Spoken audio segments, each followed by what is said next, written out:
तो कश्मीरी पंडित की आज की कहानी है। कश्मीरी पंडित से नाम से ये पता चलता है कि जो कश्मीर में रहने वाले पंडित या हिंदू हैं उनकी कहानी है। बट ये कश्मीरी पंडित हैं कौन, कौन लोग थे, इनका इतिहास क्या था? जाहिर सी बात है, पहला सवाल मन में यही आता है। तो कश्मीरी पंडितों का बड़ा पुराना इतिहास रहा। जब कश्मीर में अलग अलग शासक थे, अलग अलग राजा हुए, तो वो एक दौर चलता रहा। तो बहुत सारे ऐसे मुस्लिम राजा भी हुए जिन्होंने कश्मीर में हुकूमत की। तो उन मुस्लिम राजाओं के दौर में कश्मीर में जो पंडित थे, एक्चुअली वो 3 तरह के टोटल कहते हैं कश्मीरी पंडित होते हैं। जो पहले थे वो कश्मीरी पंडित, उनको बनमासी कहा जाता है। जब मुस्लिम राजाओं ने कश्मीर में हुकूमत की और उनके दमन और उनकी उसकी वजह से जो लोग कश्मीर छोड़कर चले गए और फिर बाद में वापस आए, ऐसे कश्मीरी पंडितों को बनमासी कहते हैं। तो एक कैटेगरी कश्मीरी पंडित की ये थी जो पहले चले गए फिर वापस आ गए। दूसरी कश्मीरी पंडित की जो एक कैटेगरी है वो है मलमासी। मलमासी ये वो कश्मीरी पंडित हैं जो भी जिसने शासन किया, जो हुकूमत की, बट उसके राज में ये डटे रहे, मुकाबला करते रहे, गए नहीं छोड़कर और वहीं रहे। तो ऐसे लोगों को मलमासी कश्मीरी पंडित कहते हैं। और इन्हीं में एक तीसरा तबका, एक तीसरी कैटेगरी थी बोहिर पंडित की। बोहिर पंडित वो जो कश्मीर में रहकर जिन्होंने कारोबार किया, व्यापार किया। तो कायदे से ये 3 कैटेगरी में कश्मीर के पंडित को रखा जाता है। और कश्मीरी पंडित का बहुत पुराना इतिहास रहा। और एक वक्त में कहानी थी कश्मीरी पंडितों की और कश्मीरी मुसलमानों की आपसी प्यार, भाईचारे सबकी हमेशा अच्छे से रहे। इवन जब 47 का बंटवारा हुआ उस वक्त भी ऐसा कुछ नहीं था। और दोनों की बहुत सारी ऐसी कहानियाँ सामने आती हैं अच्छी अच्छी। हालांकि 47 में पाकिस्तान ने कोशिश की थी कि कश्मीर जो है उसके साथ चला जाए, लेकिन वो गया नहीं, हिंदुस्तान के साथ रहे जब राजा हरि सिंह थे। और मैंने आपको पूरी कहानी भी सुनाई थी। तो लेकिन पाकिस्तान की नज़र हमेशा कश्मीर पे रही और वो किसी तरह से भी चाहता था कश्मीर उसके हिस्से में आए। जंग भी हारा लेकिन वो सुधरा नहीं। और ये सिलसिला जो है कश्मीरी पंडित और बाकी लोग वहाँ कश्मीर के प्यार मोहब्बत सब कुछ रहते चले आ रहे थे। लेकिन ये जो पूरा मसला शुरू हुआ ये एक्चुअली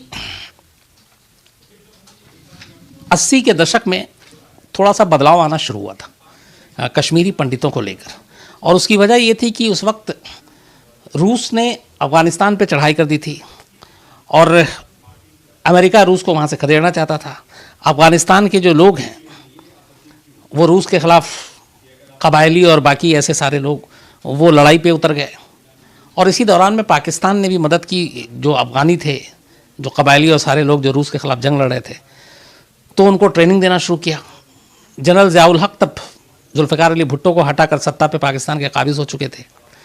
उन्होंने पाकिस्तान के पाक अधिकृत कश्मीर में ऐसे जो अफ़गानिस्तान से सारे लोग हैं उन लोगों को ट्रेनिंग, पहली बार जो ट्रेनिंग कैंप और ये सारी चीज़ें अब हम सुनते हैं पाकिस्तान में आतंकवादियों का चलता है, एक्चुअली शुरुआत वहीं से हुई थी जब ये अफ़गानिस्तान का में रशिया के रूस वहाँ पहुँची और उसके बाद अफ़गानिस्तान की लड़ाई शुरू हुई।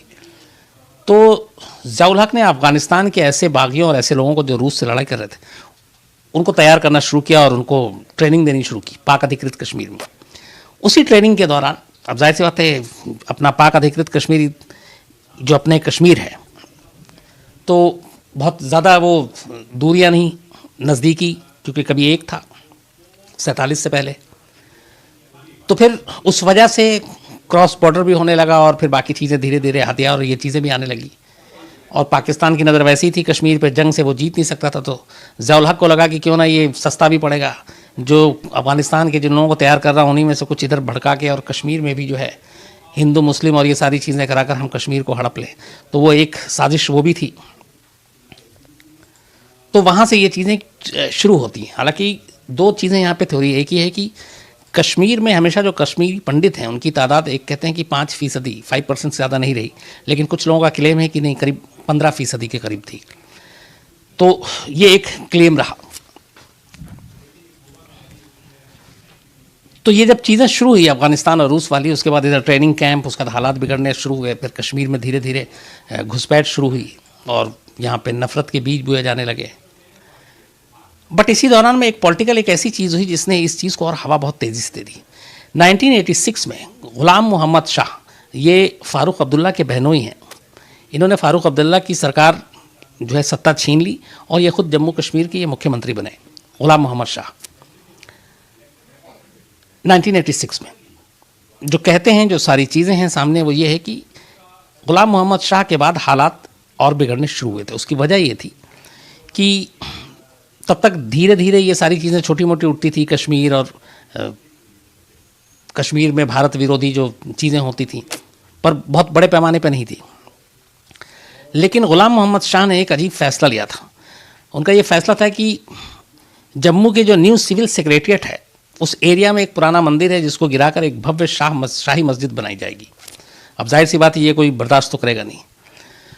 तो लेकिन ये गुलाम मोहम्मद शाह ने ये फैसला लिया, तो इसके खिलाफ लोगों का धरना प्रदर्शन शुरू हो गया कि ऐसा नहीं होगा। अब यहीं पे जब धरना प्रदर्शन शुरू हुआ तो कश्मीर के जो कट्टरपंथी थे वो अचानक उनको एक हवा मिल गई और फिर उनका नारा आना शुरू हो गया कि इस्लाम खतरे में है और ये सारी चीज़ें, और वहाँ से ये एक धीरे धीरे चिंगारी जलनी शुरू हुई। और इसी चीज़ को लेकर फिर कश्मीर में कश्मीरी पंडितों के खिलाफ एक मुहिम शुरू हुआ। उस वक्त ये शुरुआती बुनियाद रखी गई थी और तब साउथ कश्मीर और सोपोर में कश्मीरी पंडितों पे बाकायदा हमला हुआ, उनके घरों पे हमले हुए, उनकी जो है प्रॉपर्टी लूट ली गई, बहुत सारे लोगों को मारा गया। कश्मीरी पंडितों की औरतों लड़कियों के साथ बलात्कार की बहुत सारी घटनाएं सामने आई। तो जब ये चीज़ें होने लगी, ये उसी वक्त 1986 की बात है। पहली बार जो हमला हुआ था एक्चुअली कश्मीर में, वो 1986 में हुआ था, जब गुलाम मोहम्मद शाह ने जम्मू में ये कहा था कि एक शाह मस्जिद बनाएंगे और उसको लेकर धरना प्रदर्शन हुआ। और दूसरी तरफ से फिर जो कट्टरपंथी ताकतें थी कश्मीर में, उन्होंने ये कह दिया कि इस्लाम खतरे में, और फिर कश्मीर घाटी में भी जो पंडित रहने उनको बाहर करो। और फिर सबसे ज़्यादा जो हिंसा हुई थी साउथ कश्मीर और सोपोर में। तो जब ये दंगे हुए और हिंसा हुए तो इसको सरकार रोकने में नाकाम रही। आखिरकार 12 मार्च 1986 को राज्यपाल तब जगमोहन थे, दिल्ली के भी वो लेफ्टिनेंट गवर्नर रहे। तो सरकार की इस नाकामी में दंगा रोकने की जगमोहन ने वहाँ की सरकार को भंग कर और फिर वहाँ पर राज्यपाल शासन लगा दिया गया और सरकार जो है वो उनकी बर्खास्त कर दी गई। इसके बाद ये 86 की बात है। 87 में चुनाव होता है जम्मू कश्मीर विधानसभा का, और इस चुनाव में ख़ास बात ये थी कि जितने भी कट्टरपंथी ताकतें थीं जो अलग कश्मीर, भारत विरोधी नारे, ये सारी चीज़ें करते थे, वो एक एक करके सब चुनाव हार गए। तो ये एक बड़ा अच्छा मैसेज भी था कि जम्मू कश्मीर के लोगों ने उन लोगों को नकार दिया जो भारत विरोधी हैं, कश्मीर विरोधी हैं, पाकिस्तान समर्थक हैं, और उन लोगों को चुना जो सिर्फ कश्मीर और हिंदुस्तान की बात करते थे। लेकिन इस चुनाव में हारने की जो कट्टरपंथी ताकतें हारी, उन्होंने इल्ज़ाम लगाया कि इस चुनाव में धांधली हुई है और इस धांधली की वजह से वो हारे हैं, और इसीलिए फिर उन्होंने पहली बार हथियार उठाना शुरू कर दिया और शह दे रहा था उधर से पाकिस्तान। तो वो चुनाव में हार का ठीकरा उन्होंने ये कहकर कि यहाँ धांधली हुई है, उन्होंने हथियार उठाना शुरू कर दिया। और उसी 87 में चुनाव और 88 में पहली बार जुलाई के महीने में Jammu Kashmir liberation front JKLF एक फ्रंट बना, और इस फ्रंट कि जो बनाने का मकसद था उस वक्त यही था कि कश्मीर को भारत से अलग करना। मतलब अब कश्मीर सिर्फ मुसलमानों का है, वहाँ पे हिंदुओं का कोई मतलब नहीं है, कश्मीरी पंडित नहीं रहेंगे, ये सारी चीज़ें। और इसके बाद फिर ये एक जो दूरी है वो बढ़नी शुरू हो गई कश्मीर में कश्मीरी पंडितों और मुसलमानों के बीच में। ये जब कट्टरपंथी ताकतें वहाँ पे इसमें शामिल हो गई, और अब एक ही मकसद था कि किसी तरह से कश्मीर घाटी से कश्मीरी पंडितों को, हिंदुओं को हटाया जाए, भगाया जाए। लेकिन फिर भी तब तक ऐसा कुछ नहीं हुआ था, चूँकि 86 के दंगे के बाद हालात कंट्रोल हो रहे थे। अब 88 आ गया था, हालांकि छिटपुट ये सारी बातें हो रही थी। लेकिन JKLF के गठन के बाद 1988 में फिर से इस चीज़ों ने जोर पकड़ा कश्मीरी हिंदुओं और कश्मीरी पंडितों के खिलाफ।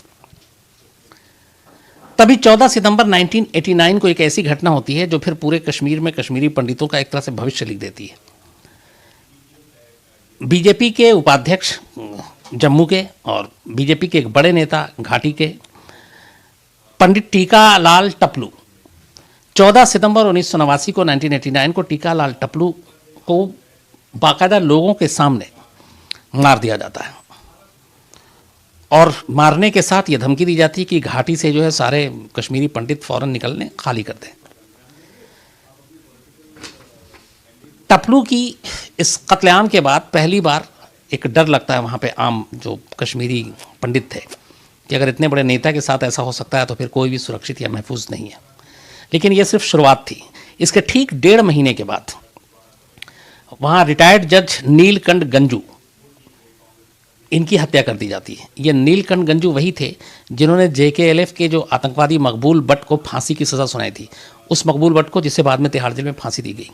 तो चूंकि इन्होंने फांसी की सज़ा सुनाई थी, इसलिए वहाँ के कट्टरपंथी ताकतों ने इस रिटायर्ड जज को भी मार डाला और इनकी बीवी को किडनैप कर लिया। और नीलकंठ गंजू की जो वाइफ है, उनका उसके बाद कभी पता नहीं चला कि वो कहाँ है। इसके अलावा जो वकील थे इस मामले में वहाँ पे प्रेमनाथ भट्ट, उनका मर्डर कर दिया गया। फिर 13 फरवरी 1990 को श्रीनगर के टेलीविज़न स्टेशन के जो डायरेक्टर थे लासा कौल साहब, उनका मर्डर कर दिया गया। और इस तरीके से कुछ बड़े, मतलब ये तो नाम आ गए, छोटे मोटे तो हो रहे थे, वो गिनती में ही नहीं थे। अब दो चीज़ें थी, एक तो कश्मीर में ये जो कश्मीरी पंडित और हिंदू थे, ये वहाँ पे बहुत सारे अच्छे पोस्ट पे और अच्छे जगहों पे काम कर रहे थे। और इनमें से मतलब जज, डॉक्टर, प्रोफेसर, सिविल सर्वेंट, ये जितने बड़े बड़े सारे पोस्ट वहाँ पे अच्छे अच्छे सारे कश्मीरी पंडित पोस्टेड थे। तो ये चीज़ें भी वहाँ के कश्मीरी जो ये कट्टरपंथी ताकतें थी, इनकी नज़रों में थी कि ये कश्मीरी पंडित देखो, ये जज भी बना बैठा हुआ है, ये पुलिस में इस पोस्ट पे है, ये डॉक्टर हॉस्पिटल में इस पोस्ट पे है, ये सिविल सर्वेंट में है, ये IAS IPS में भी इसका दबदबा जलवा है, जबकि पॉपुलेशन के हिसाब से कम है। तो ये चीज़ें भी उनके दिमाग में चल रही थी और इसीलिए उन्होंने इनको निशाना बनाना शुरू किया। तो अब एक के बाद रिटायर्ड जज, BJP के नेता, वकील, कई ऐसे पुलिस अफसर, कुछ बिजनेसमैन, एक एक कर कश्मीरी पंडितों को निशाना बनाया जाने लगा। और अब वहाँ पे डर का एक तरह से माहौल हो गया था, लेकिन अब भी लग रहा था कि सारी चीज़ें सुधरेंगी। लेकिन फिर सारी उम्मीदें ख़त्म हो जाती हैं जनवरी 1990 में। और इस जनवरी 1990 की 2 तारीख सबसे ख़ास थी। एक 4 जनवरी 1990 कश्मीर घाटी से छपने वाले कुछ अखबार में एक इश्तिहार छपता है, एक बाकायदा, और साथ में कुछ खबरों का वो भी। और ये जो कुछ छपा था प्रेस रिलीज की तरह नोट, वो हिजबुल मुजाहिदीन ने छपवाया था, बाकायदा उसके नीचे नाम था। इसके बाद वहाँ के अल सफ़ा एक उर्दू अखबार है, उसको भी लगातार उसने इसको कई दिन तक छापा। कहा गया था आपको इसको छापना है, और जो घाटी से निकलने वाले अखबार थे उन्होंने इसे छापा। तो जो मुजाहिदीन, जो हिजबुल मुजाहिदीन की तरफ से ये जो छपा था, उसमें बाकायदा ये लिखा था कि जितने भी कश्मीरी पंडित हैं वो फ़ौरन घाटी छोड़ दें, और अगर वो नहीं छोड़ते हैं तो फिर उनके साथ बहुत बुरा होगा, और घाटी छोड़कर वो जितनी जल्दी हो चले जाए। अब ये अखबारों में चीज़ें आनी शुरू हुई। ये 4 जनवरी 1990 की पहली बात है जब ये आई। और इसके बाद से ही अब कश्मीरी पंडितों को निशाना बनाना शुरू कर दिया गया। अच्छा, वहाँ उनकी सारी प्रॉपर्टी, सारे चीज़ें, पूरी ज़िंदगी चूँकि वहाँ रहे, उनका सब कुछ वहाँ जमा पूंजी सब कुछ था। लेकिन इस एक ऐलान ने उनके अंदर में दहशत फैला दी। लेकिन फिर लगा कि सरकार और कोई कुछ मदद करेगा। तब VP सिंह दिल्ली में प्रधानमंत्री थे और फारूक अब्दुल्ला जम्मू कश्मीर में मुख्यमंत्री थे। लेकिन दोनों ही सरकार ने कश्मीरी पंडितों की और उस वक्त की इस हालात को शायद सही से परखा ही नहीं, और कोई उनके लिए प्रोटेक्शन या कोई उनकी हिफाजत के लिए जिस तरीके की होनी चाहिए वो हुआ नहीं।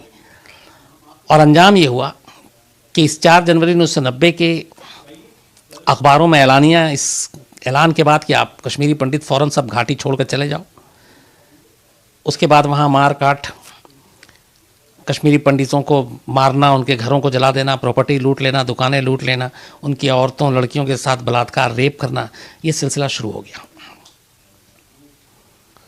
और ये सिलसिला चलता रहा। लेकिन सबसे ज़्यादा जो, जिसको आज भी ब्लैक डे के तौर पे मनाते हैं सारे कश्मीरी पंडित, इस 4 जनवरी के ठीक 15 दिन के बाद की दिन है वो, 19 जनवरी 1990। इस एक दिन में सबसे ज़्यादा वहाँ पे हिंसा हुई। और इस एक दिन में कहते हैं कि एक साथ कई लाख कश्मीरी पंडितों ने घाटी छोड़ दिया, और वो नीचे उतरकर जम्मू आ गए, कुछ दिल्ली पहुँच गए, कुछ और जगह पहुँच गए, शरणार्थी कैंप में रहने लगे अपने ही देश के अंदर, और अपनी पूरी ज़िंदगी की जमा पूंजी, घर बार, सब कुछ। कहते हैं कि कई जगह पे यह है कि जब भूकंप या ये सारी इस तरह की चीज़ें आती हैं या सुनामी आती है, तो वो अपने पीछे तबाही जो छोड़ती है, लोग जिस तरह से भागते हैं या मरते हैं, तो क्या होता है कि घर में चप्पल जहाँ जैसे है, बर्तन पड़े हुए हैं, कपड़े बिस्तर सब वैसे ही का वैसी। तो 19 जनवरी 1990 का जो मंजर, जो सीन था, वो बताते हैं लोग, वो वैसे ही था जो जिस साल में जैसे था, जो जितना अपने पास लेके जा पाए बस वो। लेकिन उन्होंने फ़ौरन घाटी छोड़ा और अपना घर बार, अपनी जमा पूंजी सब कुछ छोड़कर, और वो सब वहाँ से निकल गया। कहते हैं कि सिर्फ अकेले 19 जनवरी 1990 को सबसे ज़्यादा लोगों ने कश्मीर छोड़ा था, और इसके अलग अलग फिगर है, लेकिन कहते हैं करीब 4 लाख कश्मीरी विस्थापित हुए थे घाटी से। एक नाम आया था अभी हाल में, आपने सुना होगा, बिट्टा कराटे, एक टेररिस्ट था, वो मारा गया। कहते हैं कि 1990 में अकेले इस बिट्टा कराटे ने अकेले 20 कश्मीरी पंडितों की हत्या की थी, और ये बड़ा बाद में बोलता भी था, मैंने ऐसे मारा है। जो सरकारी आंकड़े थे इस पूरे मामले में, वो ये था कि इस पूरे कश्मीरी पंडितों के बाहर जाने में और जो वहाँ हिंसा हुआ, उसमें करीब 300 कश्मीरी पंडित मारे गए। हालांकि कोई भी इस पर भरोसा नहीं करता, इसलिए कि ये फिगर हज़ारों में, लोग कहते हैं कि हज़ारों में है जो कश्मीरी मारे गए, और जिनकी बीवी बेटी के साथ बलात्कार हुआ उनकी तादाद भी बहुत थी। एक सरकारी आंकड़ा यह है कि 1990 में कश्मीर में लगभग 1,70,000 पंडित थे। ये भी आंकड़ा गलत है, कहते हैं कि करीब 3 से 4 लाख वहाँ पे पंडित थे। और इस वक्त अगर मैं अभी की बात करूं तो अभी कश्मीर घाटी में अब भी करीब, मतलब जो उस वक्त नहीं गए, उसमें एक बहुत सारे ऐसे लोग थे, बहुत कम तादाद थी, लेकिन जो नहीं गए कश्मीर घाटी में भी, अपने बच्चों को, अपनी बीवी को सुरक्षा, या अगर वो बुज़ुर्ग हैं तो बीवी और मियाँ दोनों साथ हैं, लेकिन बच्चों को और बाकी को जो वहाँ से निकाल दिया और भेज दिया कि तुम कहीं और सेफ़ रहो, यहाँ हमारा क्या होगा, पुश्तैनी चीज़ है, यहाँ से छोड़ के कहाँ भीख मांगेंगे, कैसे ज़िंदगी गुजारेंगे, मरना होगा तो यहीं मरेंगे। तो ऐसे बुज़ुर्ग लोग रह गए, और जिनमें से बहुत सारे बच भी गए। ये भी था कि मजबूरी में भी रहा, जो भी सामने वाले ने कहा उन्होंने उनकी बातें मानी, वैसे ही रहे, दबाव में रहे। और कहते हैं कि अभी भी घाटी में अलग अलग 187 जगहों पे करीब 4,000 के करीब कश्मीरी पंडित रहते हैं, लेकिन उनकी परिवार, उनके फैमिली के बाकी सब मेंबर दूर हैं, कोई कहीं और है, कोई कहीं, वो जाता नहीं है। तो वहाँ सिर्फ बुज़ुर्ग माँ बाप हैं, और वो अपने पुश्तैनी घर और ज़मीन से जुड़े हुए हैं और वहीं रहते हैं। उनके बच्चे कभी वापस जाने की कोशिश नहीं करते, क्योंकि आज भी ख़तरा है कि उनका क्या होगा। तो लाखों लोग इस 19 जनवरी 1990 के उस एक फरमान के बाद, चूँकि उसकी अजीब अजीब कहानियाँ, मतलब मैं आपको कैसे सुनाऊं कि जो जब ये सब कुछ मार काट मचा हुआ था, उसके बाद भी 93 में, 2002 में और 1-2 बार इस तरह की हिंसा हुई, तो जो थोड़े बहुत रह गए थे, थोड़ा हिम्मत दिखाई थी, वो भी उन्होंने फिर धीरे धीरे करके छोड़ दिया, और वो सब कुछ घाटी से निकल गए। तो अब कहते हैं कि अभी भी कुछ कहते हैं कि करीब 2700 से 2800 है, लेकिन एक रफली फिगर है कि 4,000 के करीब कश्मीरी पंडित घाटी में आज भी है, अलग अलग जगहों पे। लेकिन जो कभी साथ में प्यार से रहते थे, बाद में वही पड़ोसियों, बाकी लोगों ने, आज भी कई ऐसे हैं जो उन्होंने देखभाल की, लेकिन ज़्यादातर है कि उनकी प्रॉपर्टी पे कब्ज़ा कर लिया, उस पर उनकी दुकानें, उनके मकान सब हड़प लिए, और वहाँ पे अब वो रहते हैं। लेकिन दूसरी तरफ अफसोसनाक बात यह भी है कि इन कश्मीरी विस्थापितों के लिए, करीब 1990 की बात है ये, 2019 है, 29 साल के करीब हो गए, जिस तरीके से सरकार को काम करना चाहिए वो कभी हुआ नहीं। इनके वापस बसाने के लिए, इनको ले जाने के लिए, इनकी मदद के लिए, ये अपने ही देश में शरणार्थी कैंपों में और इधर उधर, मतलब जो एक से एक अमीर कश्मीरी पंडित, वो बेचारे, उनका सब कुछ वहाँ लुट गया। नई ज़िंदगी से उन्होंने नए सिरे से ज़िंदगी शुरू की, और आज भी इनकी बड़ी अजीब, मतलब दर्द भरी सारी कहानियाँ हैं। जम्मू में हैं, दिल्ली में हैं, कुछ लखनऊ में हैं, अलग अलग शहरों में ये फैले हुए हैं, और लगातार सरकार से मांग करते हैं। अभी बीच में ये भी आया था कि इस हमारी प्रधानमंत्री नरेंद्र मोदी ने कहा था कि स्मार्ट सिटी इन कश्मीरी पंडितों के लिए बनाएंगे, और स्मार्ट सिटी बनेगा तो वहाँ पे ये जाकर वापस बस सकते हैं। तो देखिए, उम्मीद कीजिए कि शायद ऐसी कोई स्मार्ट सिटी बने और वापस ये लोग अपने घर जा सकें। इनको इनकी जो पूरी सुरक्षा की गारंटी, और एक डेमोक्रेटिक कंट्री में क्या होता है कि हमारी ये राइट है, हमारा सुरक्षा से जीना, हिफाजत के साथ जीना, तो ये हमें हमारा राइट मिलना चाहिए। तो कश्मीरी पंडितों को भी ये उनका हक है, उनको मिलना चाहिए कि उनकी सुरक्षा की जिम्मेदारी सरकार की होनी चाहिए। इनको वापस, इनकी बसावट, इनको बसाने का सोचना चाहिए। लेकिन इतने साल हो गए मुझे कहते हुए, ये है कि चाहे कोई भी सरकार हो, कभी कश्मीरी पंडितों के सही दर्द को शायद कोई समझा ही नहीं, और सिर्फ राजनीति हुई, राजनीति के अलावा कुछ नहीं हुआ। और इनमें से कई मेरे दोस्त हैं जो मतलब मुझे पहले तो पता ही नहीं था कि ये कश्मीरी पंडित, हमें बस यही लगता था कि चलो जैसे होता है पंडित ब्राह्मण ये भी हैं, कश्मीर से हैं।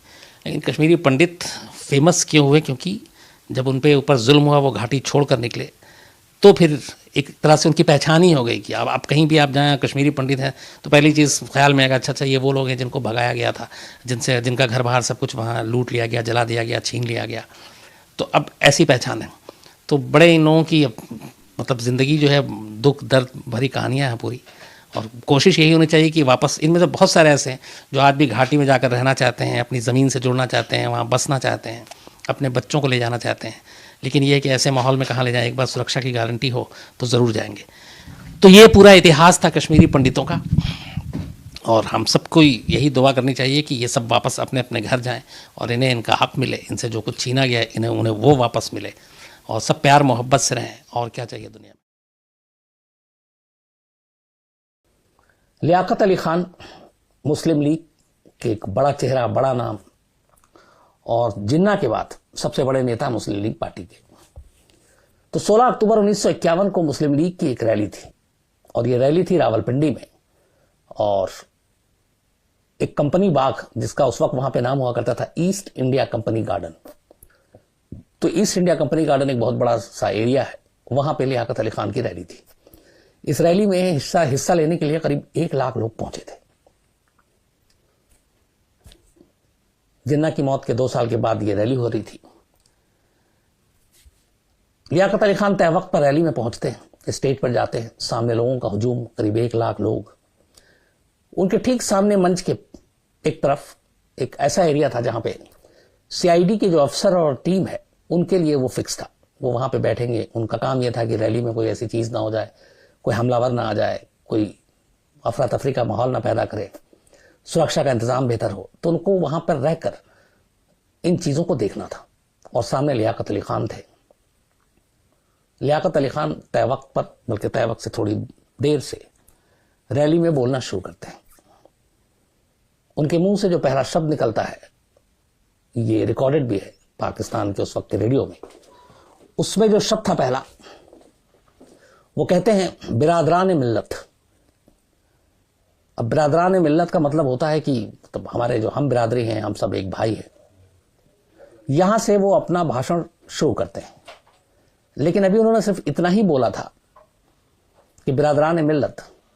ठीक उसी वक्त अचानक 2 आवाज आती है, 2 फायर की आवाज, 2 गोलियां चलने की आवाज। गोली चलती है, सामने लियाकत अली खान स्टेज पे थे, गोली उनके सीने में लगती है और वो वहीं स्टेज पर गिर पड़ते हैं। इस पल में हर तरफ एक खामोशी, एक सन्नाटा सा छा जाता है। बहुत सारे लोगों को तो समझ में नहीं आया क्या हुआ। बहुत सारे लोगों ने जो गोली की आवाज सुनी और लियाकत अली खान को गिरते देखा तो वो समझ गए कि क्या हुआ है। कुछ पल की खामोशी, सन्नाटा छा जाता है, और ये सन्नाटा टूटता है और ये खामोशी टूटती है जब इसके थोड़ी देर के बाद एक तीसरी गोली चलने की आवाज सुनाई देती है। ये तीसरा फायर था, और ये भी लियाकत अली खान की तरफ किया गया था। अचानक अब भगदड़ मच जाता है, जैसे ही लोगों को पता चलता है यहां गोली चली है, और लियाकत अली खान पर चली है, पाकिस्तान के प्राइम मिनिस्टर पर चली है। और आजाद पाकिस्तान में ये पहला पॉलिटिकल किसी लीडर पर हमला था इस तरीके से।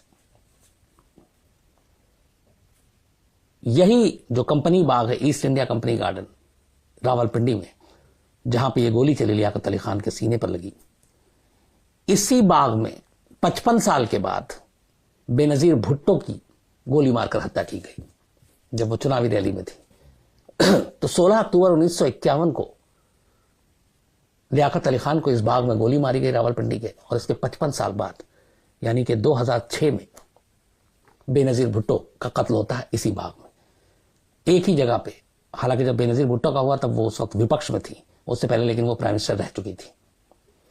गोली चलती है, लोगों को पता चलता, भगदड़ मच जाती है, हर तरफ लोग परेशान बदहवासी में भाग रहे हैं, एक दूसरे को कुचलते हुए भाग रहे हैं।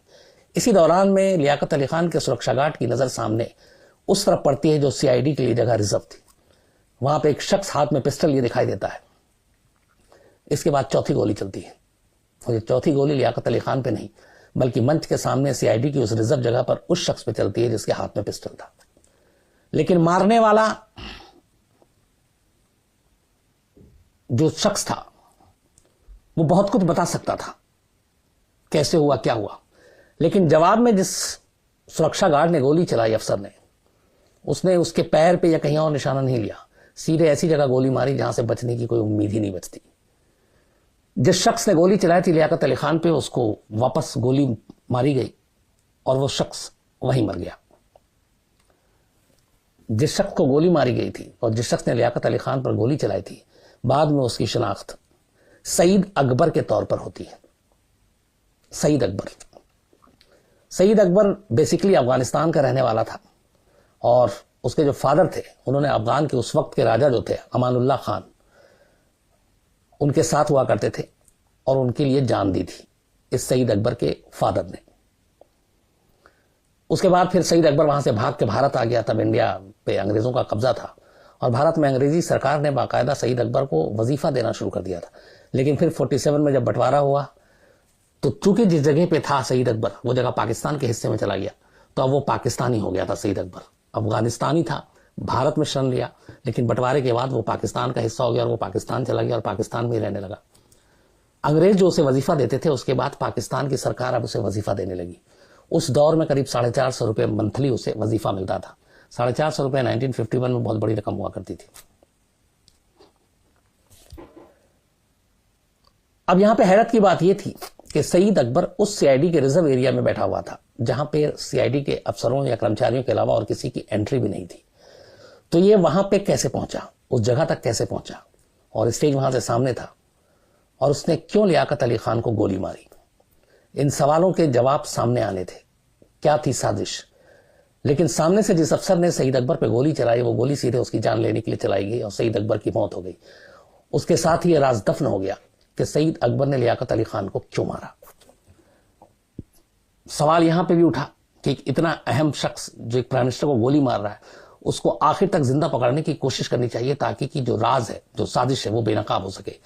लेकिन यहां उससे पहले ही सईद अकबर को गोली मार दी गई और इस गोली के साथ ही ये सच अपने आप से खत्म हो गया कि लियाकत अली खान पे गोली क्यों चली, क्यों मारा गया, क्यों जान ली गई, क्या दुश्मनी थी, क्या सईद अकबर सिर्फ एक मोहरा था, उसके पीछे कुछ और लोग थे, किसके कहने पे गोली चलाई, सईद अकबर की लियाकत से क्या दुश्मनी थी। ये सारे सवाल एक तरह से गायब हो गए, क्योंकि जिसने गोली चलाई वो भी मारा गया, जिस पे चलाई वो भी मर गए। उसके बाद ये लियाकत अली खान की पूरी जो कत्ल की ये साजिश थी, एक तरह से वो दब गया। अब लेकिन बातें तो हो रही थी कि लियाकत अली खान को क्यों मारा गया, सईद अकबर की जान क्यों ले ली गई। इसको लेके एक प्राइम मिनिस्टर का कत्ल हुआ, लेकिन कभी कोई सीरियस इन्वेस्टिगेशन पाकिस्तान में नहीं हुआ। एक प्राइम मिनिस्टर के कत्ल की भी जांच इतने गंभीर तौर पे नहीं की गई। इसको भी लेके सवाल उठे कि क्या इसके पीछे कुछ लोग थे जो इस साजिश को नहीं चाहते थे कि इसका खुलासा हो। लेकिन फिर भी सारी चीजें आई कि लियाकत अली खान के कत्ल की क्या वजह हो सकती। उसमें कई वजह सामने आई।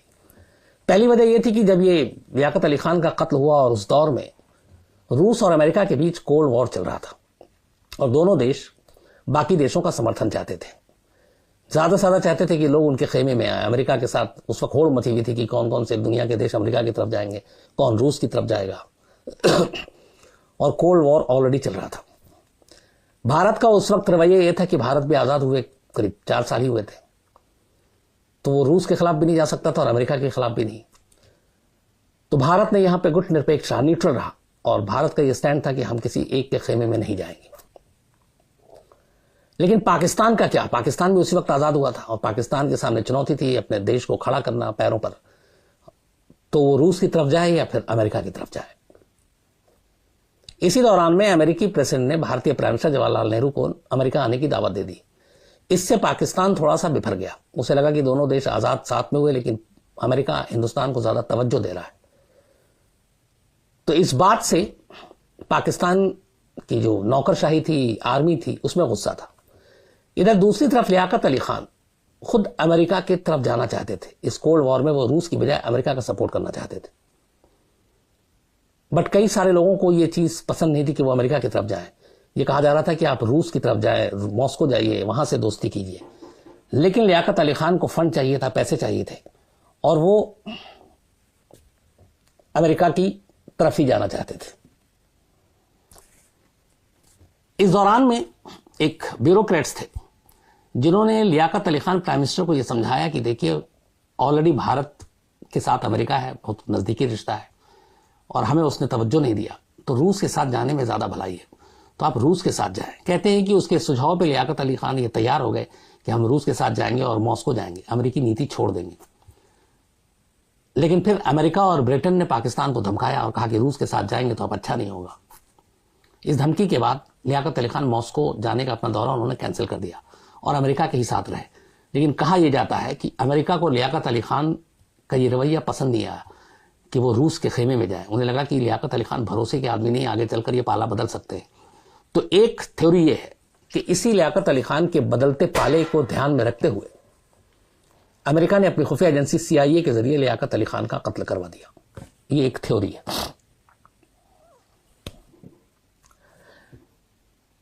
दूसरी तरफ यह है कि लियाकत अली खान के कत्ल के पीछे सोवियत रूस का हाथ हो सकता है। जैसे अमेरिका को लगा कि लियाकत अली खान भरोसे के लायक नहीं है, कल को पाला बदल के रसिया के साथ जा सकते हैं सोवियत रूस उस वक्त। तो सोवियत रूस को जब यह पता चला लियाकत अली खान की अमेरिकी नीति का सपोर्ट करने के बारे में, फंड के लिए अमेरिका की तरफ ज्यादा झुकाव होने के बारे में, तो कहते हैं कि इस चीज से नाराज होकर और जब अमेरिका और ब्रिटेन ने धमकी दी और फिर उन्होंने मॉस्को का दौरा टाल दिया, तो सोवियत रूस नाराज हो गया और उसने अपनी खुफिया एजेंसी से लियाकत अली खान का कत्ल करवा दिया। यह दूसरी थ्योरी थी। इसके अलावा एक थ्योरी यह भी थी कि लियाकत अली खान जब पाकिस्तान का बंटवारा हुआ तो वो हिंदुस्तान में उनका जन्म हुआ था और ये वो हिंदुस्तान था जो हिंदुस्तान का ही हिस्सा है। जो पाकिस्तान बना, बहुत सारे लोग बंटवारे के बाद, बहुत सारे हिंदुस्तान के जो मुसलमान थे वो पाकिस्तान चले गए थे। वहां पे उनको मुहाजिर कहा गया, जो हिजर करके आए, मतलब जो हिंदुस्तान से गए। तो पाकिस्तान हिंदुस्तान तो बट गया, बन भी गया, जिन्ना ने मुसलमान के नाम पे पाकिस्तान बना दिया। लेकिन जो हिंदुस्तान के मुसलमान थे उनको पाकिस्तान ने कभी अपनाया ही नहीं, उनको हमेशा मुहाजिर बोला और आज भी उन्हें मुहाजिर बोला जाता है। तो लियाकत अली खान भी एक तरह से मुहाजिर थे क्योंकि वो हिंदुस्तान में जन्मे थे। वो पाकिस्तान जो आज का मौजूदा पाकिस्तान, उसके किसी एरिया में पैदा नहीं हुए थे, बल्कि उस जगह पैदा हुए थे जो हिंदुस्तान के अंडर में आता है। तो वहां पे जाने के बाद उनको मुहाजिरों के साथ खास हमदर्दी थी क्योंकि उन्हें भी लगा वो खुद मुहाजिर है। और कहते हैं कि उन्हीं के दौर में उन्होंने मुहाजिरों के लिए वहां के सिविल सर्विसेज में करीब 2% का रिजर्वेशन रखा। हालांकि टोटल जो पॉपुलेशन है वो बहुत कम है मुहाजिरों के जिधर से गए हैं, असली जो पाकिस्तान उनके मुकाबले। तो कहते हैं कि मुहाजिरों के प्रति सॉफ्ट कॉर्नर और ये रिजर्वेशन, ये सारी चीजें कुछ लोगों को नागवार गुजरी जो ओरिजिनल पाकिस्तान के थे। और ये भी है कि इस हत्या के पीछे ये मुहाजिर वाला एंगल भी हो सकता है। तो अमेरिका, रूस और एक मुहाजिर का एंगल। जिन्ना की मौत के बाद लियाकत अली खान सर्वे सर्वा थे मुस्लिम लीग के, लेकिन कहते हैं कि वो अपने करीबियों पे बहुत भरोसा नहीं करते थे। उन्हें हमेशा ये डर रहता था, खौफ रहता था कि कल को कोई कुर्सी ना पलट दे, कोई दूसरा नेता ना उभर जाए, और इसीलिए वो अपने आप को बहुत ही ज्यादा इनसिक्योर फील करते थे। और कई ऐसे नेता थे जिनसे उनको हमेशा बराबर खतरा रहता था। तो एक शक यह भी है कि उनके विरोधियों ने सत्ता पाने के लिए, लियाकत को कुर्सी से बेदखल करने के लिए उनका कत्ल करवा दिया। अब ये सारे एंगल आ गए कि विरोधियों ने करा दिए, रूस ने करा दिया, अमेरिका ने करा दिया, मुहाजिर की वजह से करा दिया। लेकिन एक सवाल जो सबसे अहम है वो आकर रुक जाता है, फिर सईद अकबर का क्या रोल है जिसने गोली चलाई? क्योंकि सईद अकबर का ना कोई पॉलिटिकल ग्राउंड था, बैकग्राउंड, ना वो राजनीति में था, न लियाकत अली खान से उसकी कोई दुश्मनी थी, न दोस्ती थी, न वो मुहाजिर था। पाकिस्तान सरकार से उसको वजीफा भी मिल रहा था। तो ऐसे में कोई ग्राउंड नहीं बनता, कोई वजह नहीं बनती, और कत्ल के लिए मोटिव सबसे जरूरी होता है, मकसद, जो सईद अकबर लियाकत अली खान का कत्ल कर सके। तो फिर सईद अकबर क्यों? तो एक थ्योरी यह भी आई कि उस रैली में जिसमें गोली चलाई गई लियाकत अली खान पर, सईद अकबर ने गोली ही नहीं चलाई थी, बल्कि गोली चलाने वाले कुछ गुमनाम लोग थे जो उसी मंच के आगे थे, और सईद अकबर को इस साजिश में शामिल कर लिया गया और उसे गोली मारकर लियाकत अली खान के कत्ल का जिम्मेदार ठहरा दिया गया। तो एक थ्योरी यह भी है कि सईद अकबर लियाकत अली खान का कातिल ही नहीं था। लेकिन अब सईद अकबर भी मारा जा चुका, लियाकत अली खान भी मारे जा चुके, सच कौन बताए? पाकिस्तान सरकार ने कभी भी गंभीरता से इसकी जांच कराने की कोशिश नहीं की। तो सईद अकबर के चूंकि मोटिव का सामने ना आना जो यकीन कर सके लोग, और सईद अकबर के जो परिवार और फैमिली के लोग हैं उन्होंने भी इसका वो कहा कि कभी ऐसी बात नहीं हुई, ना पॉलिटिक्स के बारे में ना कुछ और। तो सईद अकबर का लियाकत अली खान पे गोली चलाना अपने आप में एक सवाल खड़े करने वाला था। तो ये हुआ कि कुछ और लोग शामिल थे। तो वो कौन लोग थे? कहते हैं कि लियाकत की मौत से पहले, लियाकत अली खान की मौत से पहले, वहां की सेना के कुछ बड़े टॉप ऑफिशियल और ब्यूरोक्रेट्स ने मिलकर पहली बार लियाकत अली खान को गद्दी से बेदखल करने का एक प्लान बनाया था, इस इंसिडेंट से साल भर पहले। और तभी फिर फौज जो है वो पाकिस्तान पे कंट्रोल कर लेती, लेकिन ये कहीं से बात लीक हो गई और ये मामला हुआ नहीं और लियाकत अली खान कुर्सी पे बने रहे। तो एक जोड़ा जा रहा है कि शायद वो जो एक तरह से गद्दी से उतारना था वो नाकाम हुआ, तो लियाकत अली खान को ही रास्ते से हटा दिया गया। लेकिन वो शख्स कौन था जिसने गोली चलाई और सईद अकबर का नाम सामने आ गया, ये राज भी आज तक राज ही है। अब जब लियाकत अली खान की मौत हुई तब पाकिस्तान का संविधान बन रहा था। संविधान जिन्ना के टाइम से ही बन रहा था, लेकिन हुआ यह कि मोहम्मद अली जिन्ना की बीमारी, फिर मौत, संविधान बनना रुक गया। लियाकत अली खान उस पर काम कर रहे थे, लेकिन फिर लियाकत अली खान की मौत की वजह से भी ये सारी चीजें रह गई। कहते हैं कि मोहम्मद अली जिन्ना ने पाकिस्तान के संविधान में धर्म नाम को हटाकर रखने का कहा था, सर्वधर्म रखा था, जैसे हमारा कॉन्स्टिट्यूशन है कि यहाँ पे हर धर्म को आजादी है। लेकिन पाकिस्तान बनने के बाद से वहां धार्मिक कट्टरवाद और धार्मिक गुरुओं ने एक ऐसा माहौल बना दिया, चूंकि पहले जिन्ना ने ही एक नींव रखी थी कि मुसलमानों के लिए अलग देश। हालांकि जिन्ना खुद उस तरह के मुसलमान नहीं थे, उनके बारे में यह है कि वो हमेशा जो है पश्चिम सभ्यता से प्रभावित थे, सिगरेट शराब सब पीते थे और उनके लिए सिर्फ एक राजनीति थी, पॉलिटिक्स थी कि मुसलमान के नाम पे एक अलग देश बनाना। लेकिन पाकिस्तान बनने के बाद धार्मिक कट्टरवाद और धार्मिक गुरुओं ने इसी लाइन को पकड़ लिया और कहा कि जब अलग देश बना है मुसलमानों का, तो ये सिर्फ धार्मिक ही देश होगा और यहाँ पे इस्लामिक रूल ही होंगे।